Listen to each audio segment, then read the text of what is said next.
Mikey Williams is no doubt one of the best players right now in the PBA.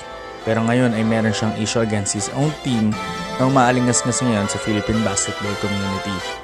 Tara at pag-usapan natin ito.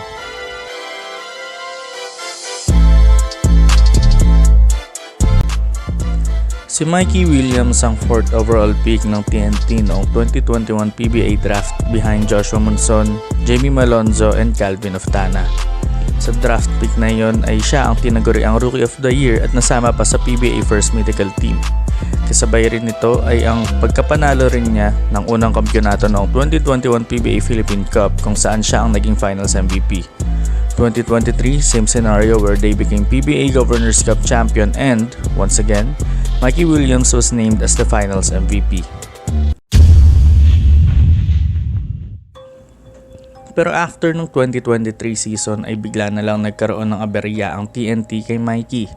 Ay month-long contract negotiation ang naganap between the team and Mikey na nakakaapekto lalo na sa TNT Tropang Giga.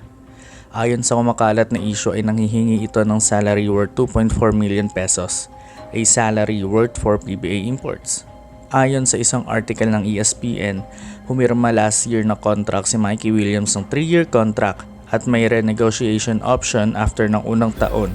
At sa tagal ng di pagkakaintindihan sa negotiation na ito ay naisip nang magbigay ng TNT kay Mikey ng letter of termination. Nasa TNT pa rin ang rights ni Mikey kaya hindi pwede maglaro sa ibang team si Mikey unless i-release ito ng TNT. Kung matatandaan ay same situation ito kay Bobby Ray Parks noong 2021 na kung saan hindi siya nag-participate sa season 46 with TNT matapos hindi magkasundo sa kontrata. Pero nirelease naman ito months after ng TNT. Ang TNT naman ay pasan-pasan ang bigat this season dahil sa kakulangan ng players. Bukod kay Mikey Williams ay wala rin sa lineup sina RR Pogoy, Poy Eram, Justin Chua, Matt Ganuelas-Rosser, Kim Aurin at Paul Varilla kaya talagang undermanned team ang TNT ngayon. Sa ngayon na ginagawa ang video na ito ay 2-2 ang TNT.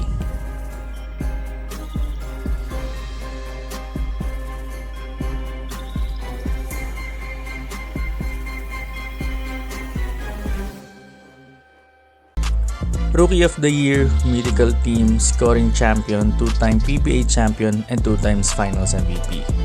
Yan ang nagawa ni Mikey so far with his short stint sa PBA. Sa pananaw ng mga fans ay mali ang ginawa ni Mikey, pero ang ilang mga players ay full support sa kanya. Ikaw ba? Anong tingin mo sa issue na to? Comment lamang sa ibaba at huwag na rin makalimutang mag-subscribe sa ating YouTube channel. Yun lamang at magandang araw.